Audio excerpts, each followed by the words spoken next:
Okay, so in Chapter 8, there was an in-class activity that I did this last spring that would be virtually impossible to do in its totality in an online course. So, and the reason is because I have these popsicle models of hemoglobin that I handed out to the class that I can't hand out to people across the country. So what I've decided to do is make a recording of that popsicle model and ask that you, of course, listen to that and just see that. Hopefully you listen to this before you really listen to LN08D. LN08D is the day I did the in-class activity with the class, and you'll definitely want to listen to that because I gave that time for students to work through the worksheets and gave them feedback throughout the class that you'll be able to see.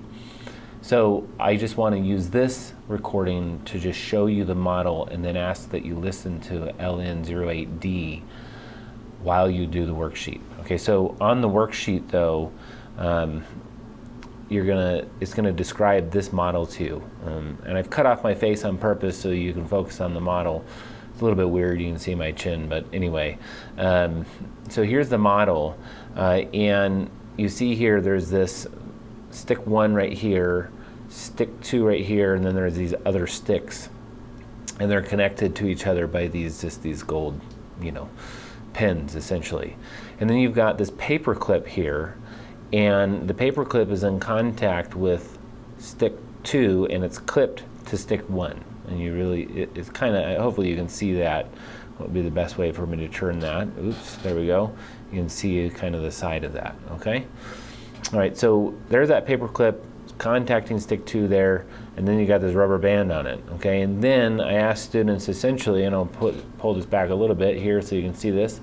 I asked students to pull on that rubber band until the paper clip came off, and that's what happens to the model. It collapsed, okay? Now, just to give you an idea, if it's held up by the paper clip, it goes like this, and then it goes like that, okay?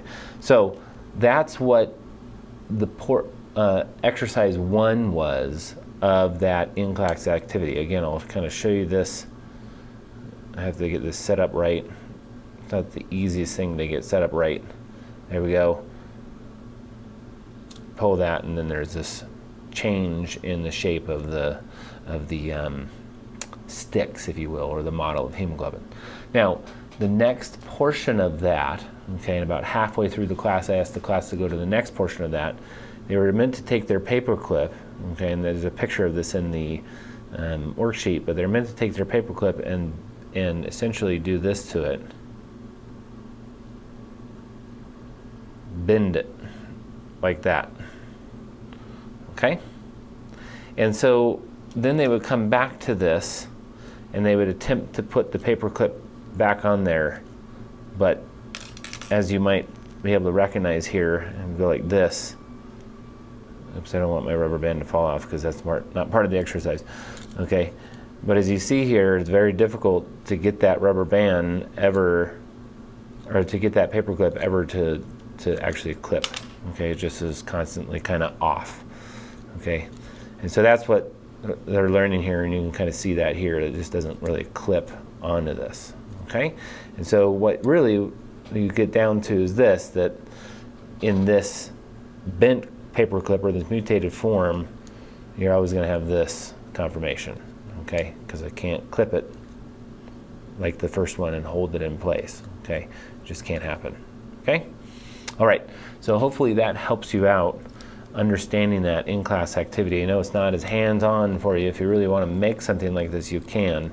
If you want to see the backside of this, you can see that, okay? But you've got these little pins that we drilled holes into these popsicle sticks, and then we had of course, the paper clip and the rubber band. Okay, all right. So do that in-class activity or that worksheet, and you're going to be turning that in on Canvas. Okay, and hopefully this will help you understand a little bit about certainly hemoglobin, but more importantly, cooperativity and cooperative behavior in proteins.